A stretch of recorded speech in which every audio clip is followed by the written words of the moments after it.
So Dover Motor Speedway.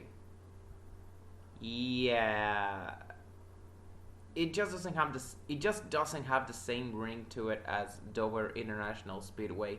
I get that SMI acquired Dover and they had to change the name to Dover Motor Speedway, but man, it just doesn't feel the same. It's not a mouthful, but I mean, Dover International Speedway just had a better ring to it than just Dover Motor Speedway. It sounds pretty dull.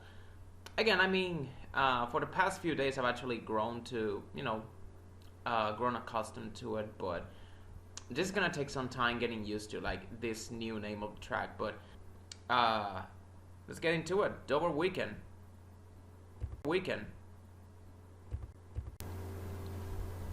Okay, so for the Xfinity race, the main guy people were looking at the start of the weekend, practice, qualifying, the main guy was Brandon Jones, and a lot of people were picking him to win based on how fast he looked. He won the pole, by the way, and a lot of people thought that he would be like the car to beat entering this weekend. I didn't pay much attention to him, ever since that Martinsville win. That 19 team has found some serious speed. They just don't have the finishes to back him up. But yeah, he looked good early on. He started from the pole, looked good early on. He managed to build up like a 2-second lead, 3-second lead, maybe. I don't even remember until the caution came out. The first caution came out, and then the handling eventually went away, and he just faded out the running order. He was like a top 10 car after that. Stage 1 was decided between Sam Mayer and Justin Allgaier. Came down to a couple of JR Motorsports teammates, and Sam Mayer ended up winning stage 1. But then, during the stage break, yellow flag pit stops happened. Sam Mayer won the race of pit road, and then on the back stretch, his wheel comes off, like the tire comes off. Now, I don't know if this was like the left front or the left rear. I don't remember correctly, but this is exactly the same incident that happened to Kyle Busch back in the spring race in 2017. The same thing happened to Sam Mayer. So, you know what that means? Suspensions are coming. And you also got to remember that in the Xfinity series, they run with 5 lock nut tires. They don't run like the single lock nut tires that they do in with the Gen 7 cars over in the Cup series. No, Xfinity still has the 5 lock nuts. But yeah, suspensions incoming. And again, this is where the NASCAR rulebook, which for some reason hasn't been released to the public yet, this is where it comes into play, because I thought that a suspension meant that you could not be on the track for like 4 weeks. Like if it's a 4-race suspension, that's like a 4-week suspension. No, it's a 4-race suspension for that particular series. And why is this important? Well, because in the case of JR Motorsports, most of those guys, most of the pit crew, they also do double duty for the Cup Series pit crews over at Hendrick Motorsports. So, if something happens, like and a crew member gets suspended, you'd expect them to be suspended from both the Xfinity and the Cup race, but apparently not. If something happens and a wheel comes off in the Xfinity race, you only get suspended for the Xfinity race. You can still, you can still be of service, and you can still be active for the Cup race, which, I find that really, I find that like kind of a bit weird. Like I understand where they're coming from, but I don't fully agree with it. Anyways, stage 2. Roger Carruth has a flat tire. He started top 15, but he also had a very loose car at the start of the race. He got a couple of nice saves there at the start. Raja Karuth, he got a flat tire like at the start of stage 2. And this eventually, the issue eventually got worse. It turns out he got a broken shock mount, and he eventually finished in last place with that shock mount issue. So a really painful day to what is just his second career start for this young racer's career. So Brandon Jones retook the lead, but he didn't pull away as easily as he did in stage 1, as he had Ty Gibbs on his bumper. Something I noticed during the race as well was that while the Joe Gibbs Racing cars were better in the short run, the JR Motorsports cars were better in the long run, especially Justin Allgaier. Eventually, the stage ended with a couple of flat tires from Kaz Grella and John Hunter Nemechek. And this is something that the broadcast pointed out, something very interesting. And this is something I hadn't realized until they pointed it out. But the concrete surface at Dover is kind of bumpy, and they can damage a few. It can cause a lot of mechanical failures when like a tire goes flat. Like for example, what happened with Raja Karuth when he had a flat tire. That concrete surface messed up like the shock mount. It broke, and he eventually had to drop out of the race. The same thing happened with John Hunter Nemechek, because he had a flat tire while he was running in the top 5, I believe. Top 5, top 10, I don't exactly remember. The issue eventually got worse, and I remember I saw he had to go to the garage, and he never came back. So anyways, stage 2 ended under caution, and Justin Allgaier won. Now, during the stage break, pit stops happened, and once again we had more pit road issues. Brandon Jones, the 19 team, they didn't manage to tighten their lock nuts properly, so he had to come down a second time to make sure those lock nuts were properly secured. You don't want any crew members suspended after what happened with Sam Mayer. So fair enough, but also that ended up costing him all of his track position, which is really rough as well, because he was already struggling with long run speed. So his day went from bad to worse. He still managed to finish in the top 10, so it wasn't that big of a deal. What was a big of a deal though was Sam Mayer speeding on pit road. So on stage 1, after winning stage 1, he has the loose wheel issue. His tire comes off the car, and now during the stage break after stage 2, he is busted for speeding on pit road. And I gotta say, how many times has Sam Mayer sped on pit road this season? Because I know for a fact, I know he had a really rough day at Phoenix where it felt like he was speeding on pit road every single time he came down there. I don't know if he had a couple of speeding penalties at, I believe it was at Daytona. But I know if there is a stat, if somebody's keeping track of speeding penalties, I know Sam Mayer has got to be like towards the top there. Like he's really got to fix that issue of him like speeding on pit road, because it's really costing him a chances to win. Because he ended up finishing top 5. I believe he finished 5th. But that 5th place could have been a win if he just didn't sped on pit road, because that's another thing, especially at a track like Dover where track position is really key. If he didn't sped on pit road, I feel like he could have been up there with fighting with Justin Allgaier and later on Josh Berry for the win. So during stage 3, Justin Allgaier, he gets the lead, But then he gets some company.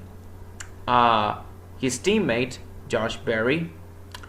Berry eventually takes the lead as he had the better long run car during stage 3. And then a caution comes out, and the guys have to pit. Everyone has to come down to pit. Allgaier has a slow pit stop, and he drops him down to 5th. Josh Berry wins the race off pit road. And then in the final laps, Allgaier charges up to 2nd, but it's not enough.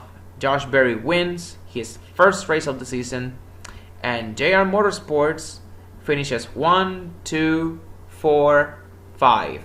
They get 4 of their cars. They put all 4 of their cars in the top 5. The only driver that wasn't in the top 5, that wasn't a part of JR Motorsports, was Ty Gibbs. He finished 3rd, right in the middle of a JR Motorsports sandwich. So yeah, Josh Berry wins. Allgaier finished 2nd. Noah Gragson finished 4th, and Sam Mayer, like I said, he finished 5th. And the Dash for Cash winner is Noah Gragson. Once again, for the 12th consecutive time, JR Motorsports and Colleague have won the Dash for Cash. Like, JR Motorsports and Colleague, they have combined to win the last 12 Dash for Cash races.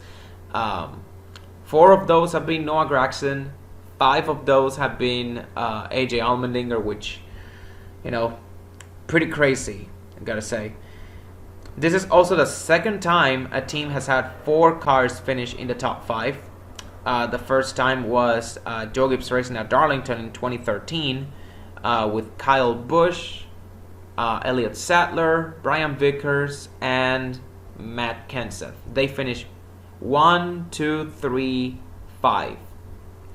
This time, JR Motorsports finished 1, 2, 4, 5. So overall, 1 position worse, but still, a milestone is a milestone, I gotta say, overall. But yeah, like I said, it's no surprise that JR Motorsports was this dominant. Like, this wasn't a very caution-filled race, and the few cautions that came out, they lined up perfectly with pit stops.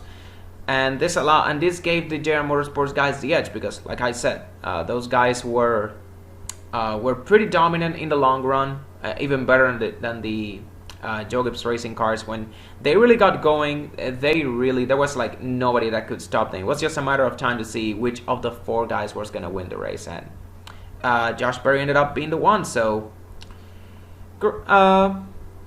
little fun race overall. It was pretty decent. Now for the Cup race, there were a lot of crashes during practice. There was William Byron, Harrison Burden, Todd Gilliland, Josh Bilicki. A couple guys had to go to backup cars. I know for a fact that William Byron and Josh Bilicki, they definitely went to backup cars. I don't remember what. I don't remember if the other guys did, but I know there were a few guys that went to backup cars. Once again, like what the broadcast pointed out in the Xfinity race, Dover, especially with these Gen 7 cars and how sensitive they are to mechanical failures and how prone they are to suffering mechanical failures more so than the previous Gen 6 car. Dover causes us a bunch of mechanical failures. So, the Monster Mile, living up to its name. Dover races are usually a test of endurance. The concrete surface not only does it chew up tires, and it really did. I'm not gonna lie. This is something that I really saw during the race. Dover, track position mattered, like in the short run, but in the long run, tires matter a lot. Like, there were a few instances of tire management during this race at Dover, because towards the end of the stage, you saw drivers like trying to nurse it, trying to not get a flat tire, taking care of their equipment there. So yeah, looks like we were in for a pretty interesting race at Dover, and for the first time in a while, this race was actually worth paying attention to because during the Gen 6 era, Dover races were usually, mere formalities. Just let's just get it over with. But not this time. Gotta say, this race was pretty fun. Chris Buescher got his first career pole, and the Xfinity race. This race was like night and day, or should I say, sun and cloud compared to the Xfinity race, because the Xfinity race was sunny. There was not a single cloud in the air, but the Cup race was overcast with a pretty high chance of rain. The main highlight at the start of the race was Ryan Preece, top 15. He qualified in the top 15, and he held on. He actually held on to like top 15, 20th. It was a 15th to 20th place car for like the first 40 laps. And remember that Ryan Preece, he is driving for Rick War Racing. He is driving for the number 15 car for Rick War Racing. That car isn't supposed to be anything special. But then, as the race went on, he was losing speed.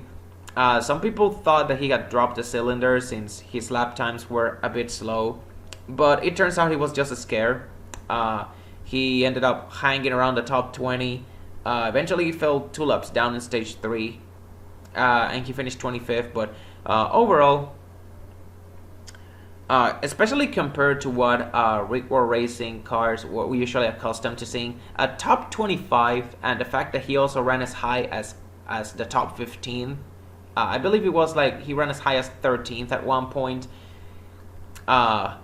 I gotta say, this was a success race for Ryan Preece. 2 laps down, top 25. That's a great race for Rick War Racing. That's a great day. There was also a competition caution on lap 40, which, again, I can see why. I mean, the teams ask for it, but I still don't agree with it, though, because with rain approaching, you had practice and qualifying. There was also rain approaching the vicinity.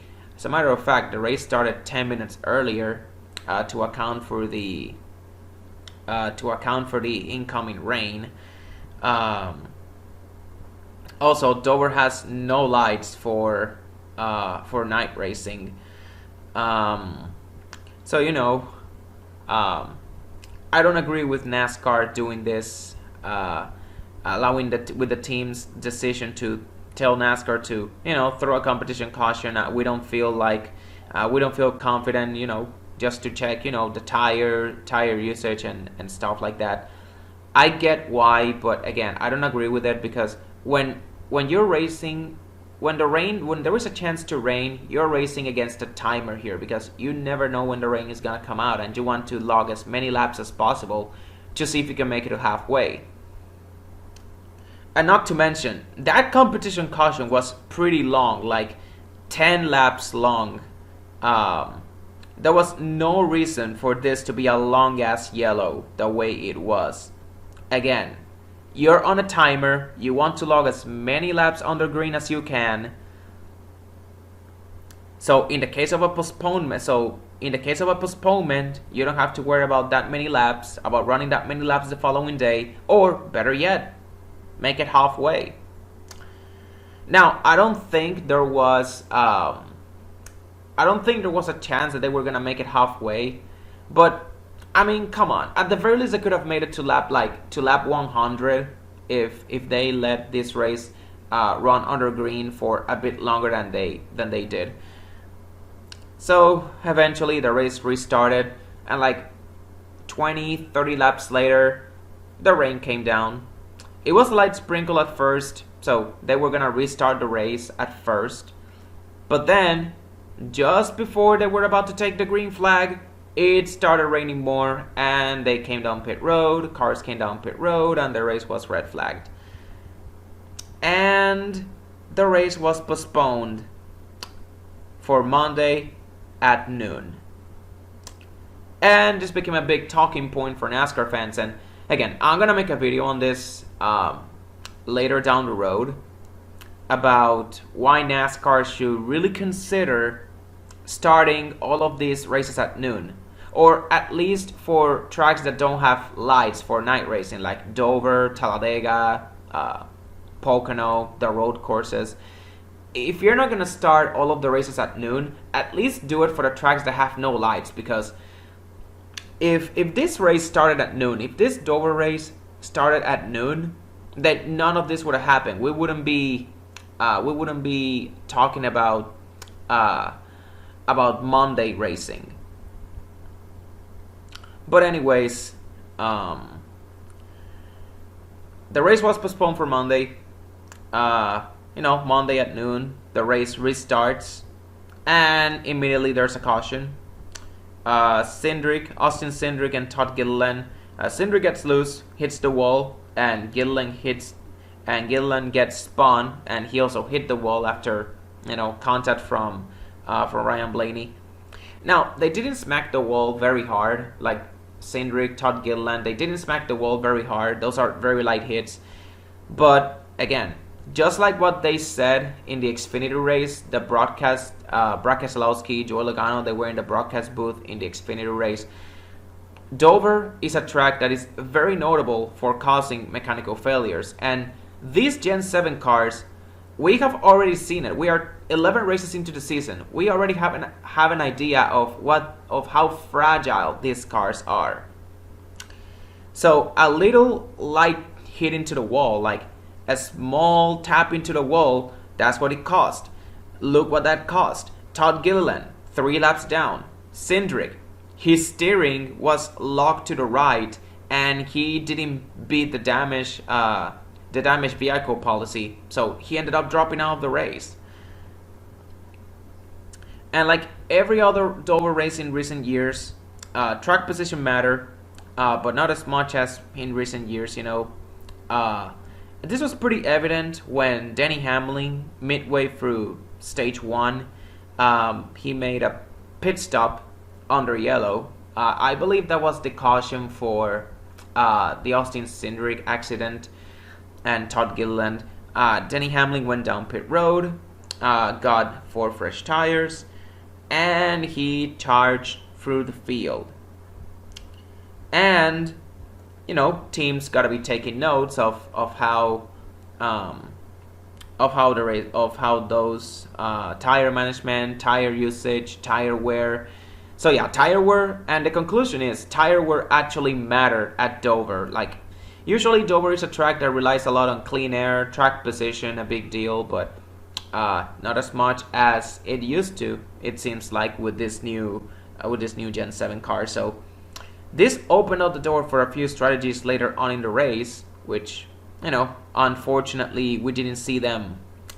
We didn't see much of those unfold because this race had a pretty high number of cautions. I believe they made it to like double-digit cautions, 10, 11. A pretty high number of cautions. But the thing is, even though this race was caution-filled by the numbers, there was also some pretty damn good green flag racing that made all of these accidents bearable. Also, most of these accidents were really like single car accidents, like spins and stuff like that. So it wasn't like a wreck fest as people will call it. It was a pretty fun race overall. Now, just like at Dover, catching up is one thing, but passing the guy is another. Now, this has nothing to do with the aero package. It's just that it's naturally hard to pass at Dover. So, yeah, clean air matters, but not as much as it did with the... Again, clean air matters, but not as much as it did with the Gen 6.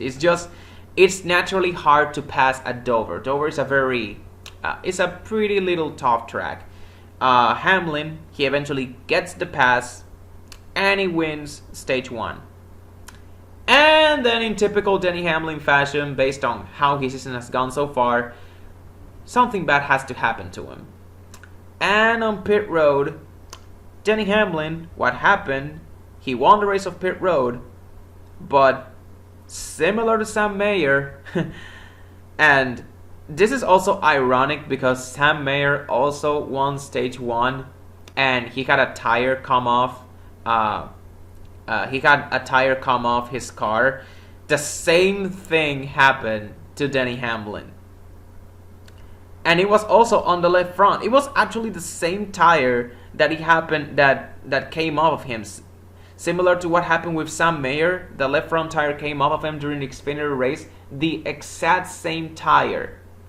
And it was also pretty funny because this happened just as Hamlin was coming off pit road, so it felt like Hamlin was racing the tire off pit road. It was pretty funny, but also a rough weekend for Hamlin. Just when you thought it couldn't get any worse, with the meme on social media over this past week, the meme on social media that he posted, and then he had to take it down, and then because some people were offended, and then he got to go to sensitivity training for that. And then this,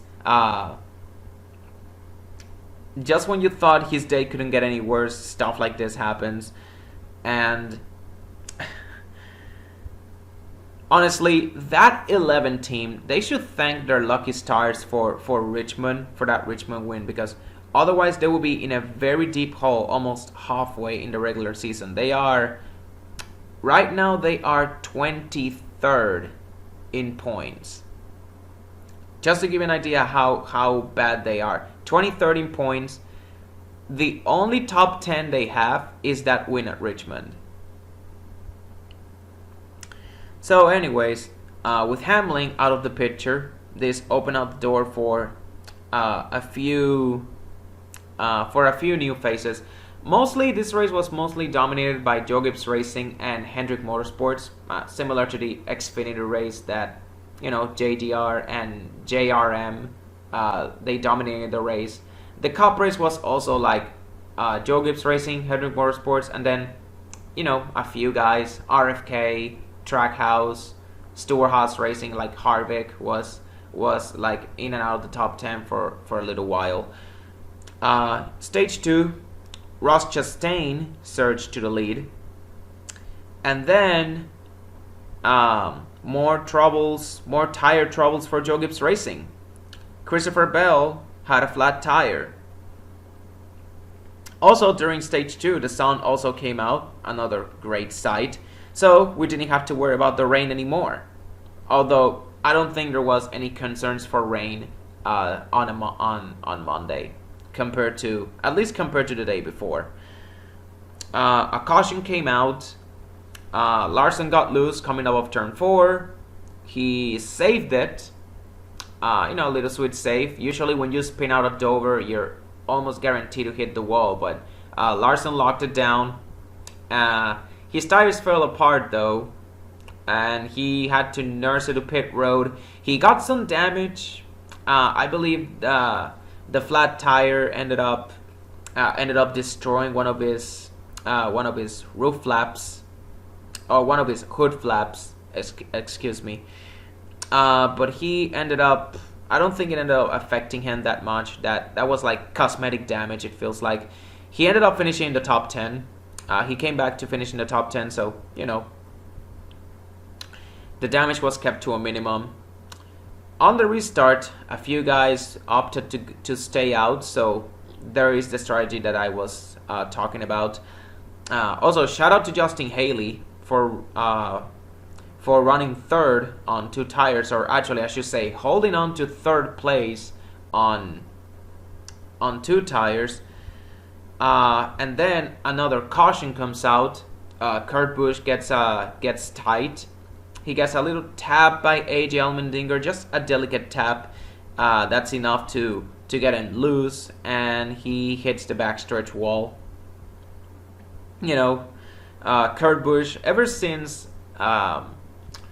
he started off the season pretty hot, like he had like 5 top 20s at Atlanta, and he actually had the best average finish after the first 5 races, but ever since he has been downhill for him.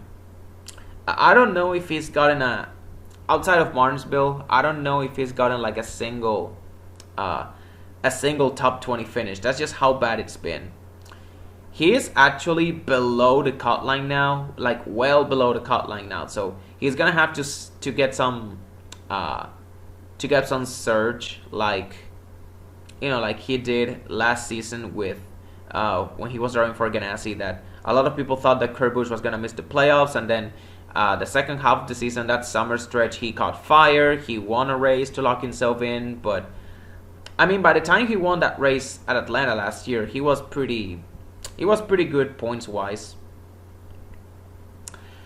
But still, right now, not very good for 23XI Racing. Kurt Busch is like, what, right now he's just barely hanging on to a top 20 spot in points. So big yikes right there.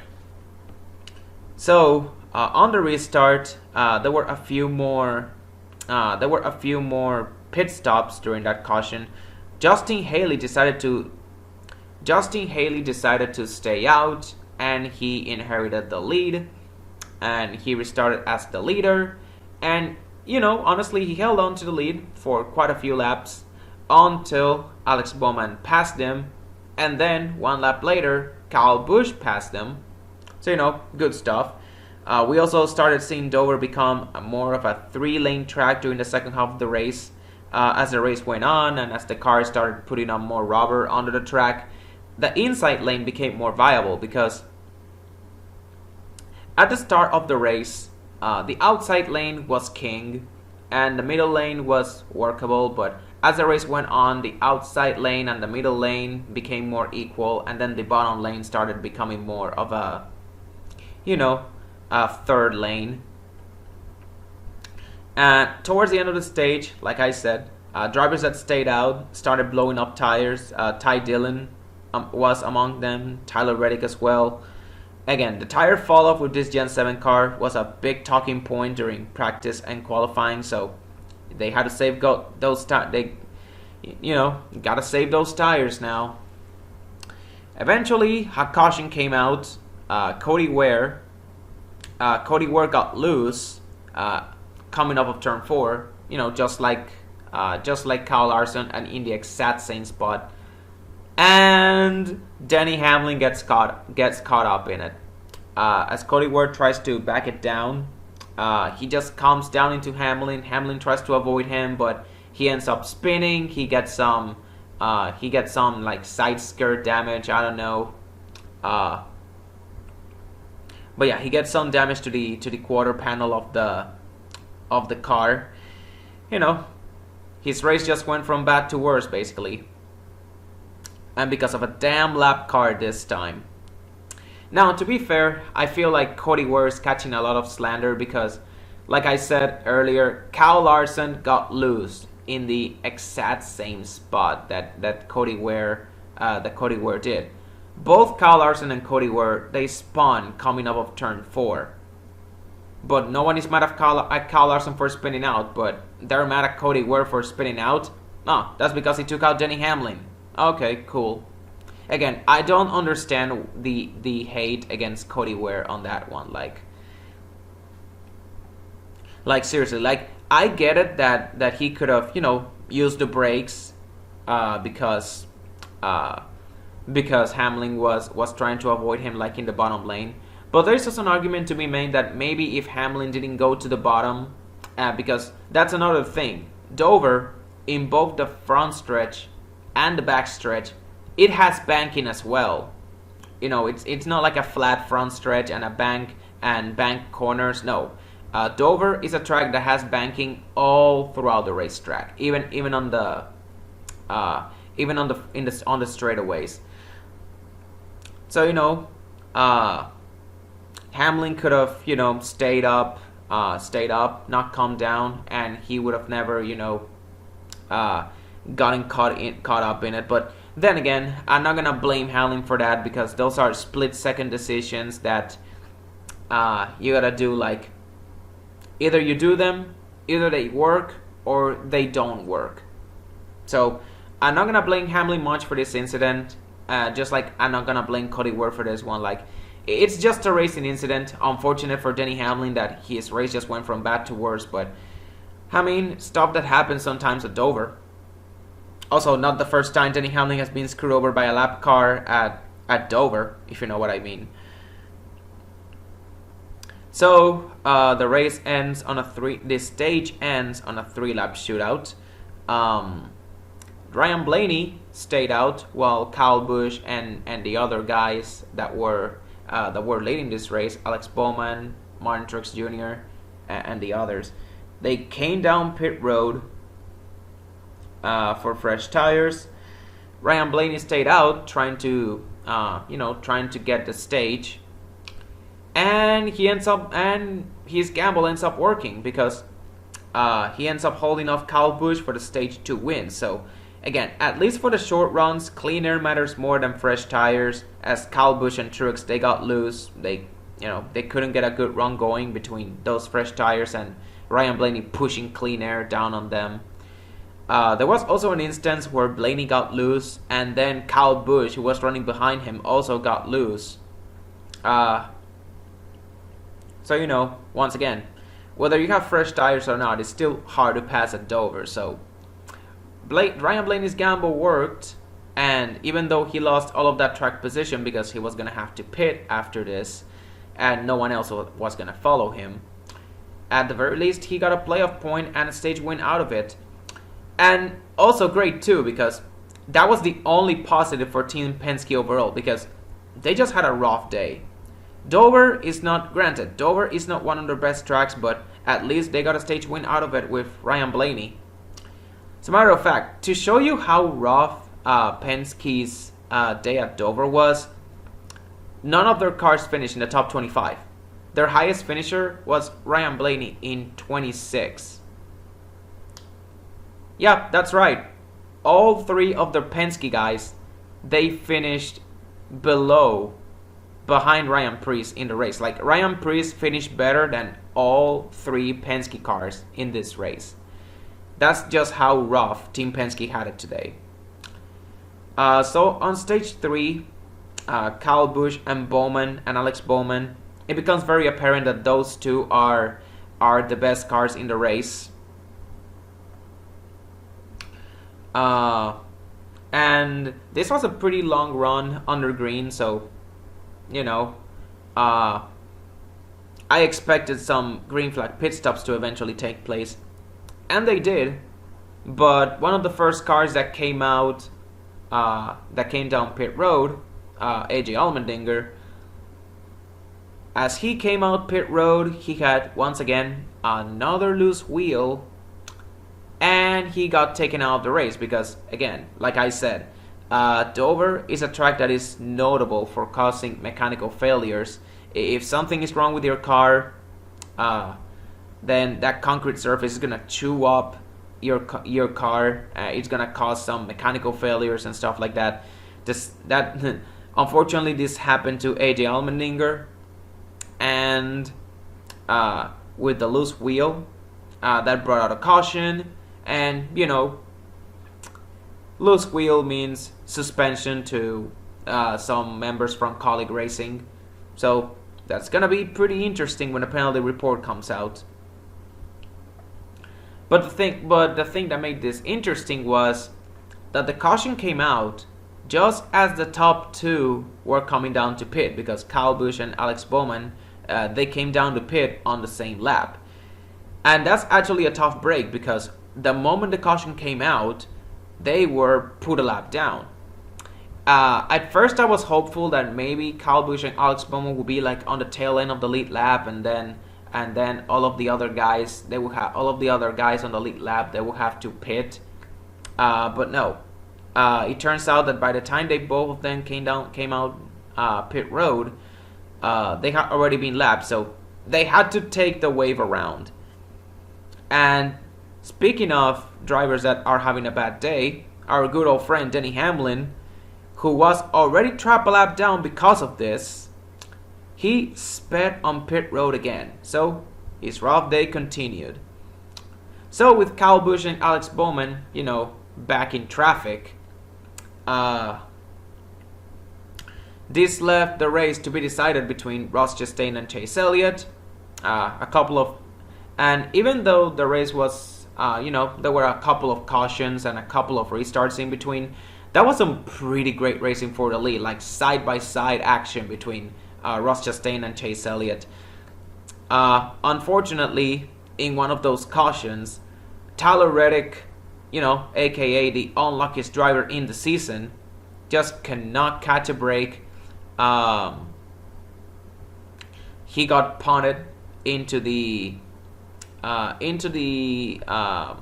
backstretch inside wall, and he had to. He ended up finishing the race, but he had some damage. He was never the same. He was also a lap down during this. By the time that caution came out, so it wasn't like he was running anywhere near the front or like in contention for a good finish, but it was still rubbing salt to the wound to what has been like already a rough season for him. Like, imagine being so close to winning a couple of races. Like, if we're being honest, Tyler Reddick should have like two wins this season. And he has also had a couple of great runs as well, but because of bad luck and inconsistency, he is right now below the cut line in the playoffs, which is absolutely insane. So anyways, on the restart, Chase Elliott takes the lead away from Ross Chastain, and he takes Ricky Stenhouse with him. Stenhouse, another guy that desperately needs a good finish. He was running second right now, right behind Chase Elliott. And to show you how bad Stenhouse season has been, when I made my quarterly review video about the biggest surprises and disappointments of the first quarter of the season so far, if you look at Ricky Stenhouse season so far, the guy is undoubtedly the most disappointing driver this season. Because outside of that top 10 finish at Fontana, he hasn't finished in the top 20 ever since. Like, that's just how bad this season has been. So, a second place finish is something that he definitely needed to turn this season around. Chase Elliott ended up holding on to win.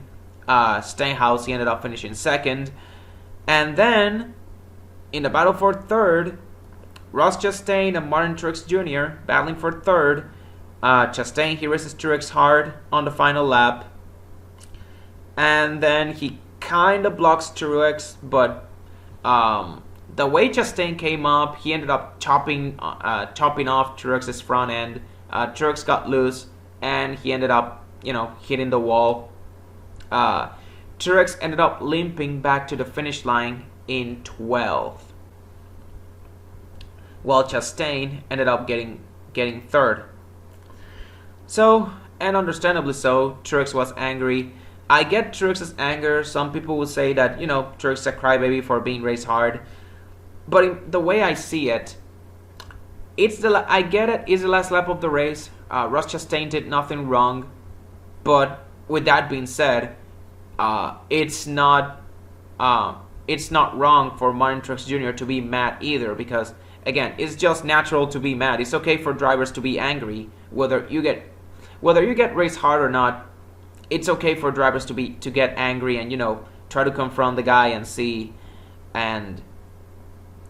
see what was going through his head, trying to understand what was going on to his head. And Ross Chastain, he even apologized. He said that maybe he should have given Truex more room and stuff like that, because that's the thing. He basically went up when he wasn't clear, because he ended up chopping off Truex's front end, and Truex ended up crashing out and getting a bad finish out of it. But still,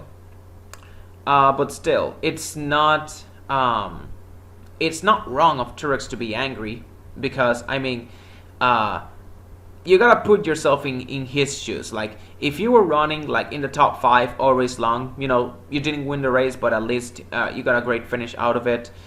Just for a guy who you've been battling with the entire race to chop the front end of your car, and that causes you to crash, wouldn't you be angry as well? Whether it's hard racing or not, and whether you're okay with that or not, it's okay to be angry. So I really don't understand why people are saying like Truex is a crybaby, that he's only complaining because he got raced hard. No, stop it.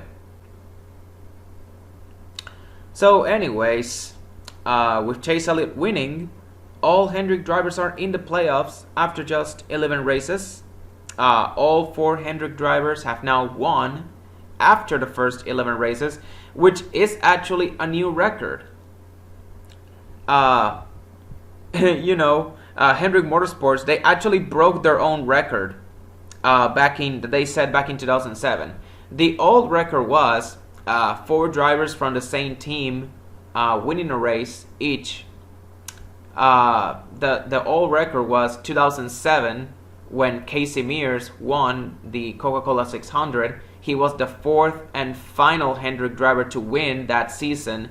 Now this season, 15 years later, Chase Elliott becomes the 4th and final Hendrick driver to win after just 11 races. So, for how much parity there has been this season about the Gen 7 car, and there being a lot of parity, like the level playing field, Hendrick Motorsports is still the best team in NASCAR. I mean, they're out here breaking their own records.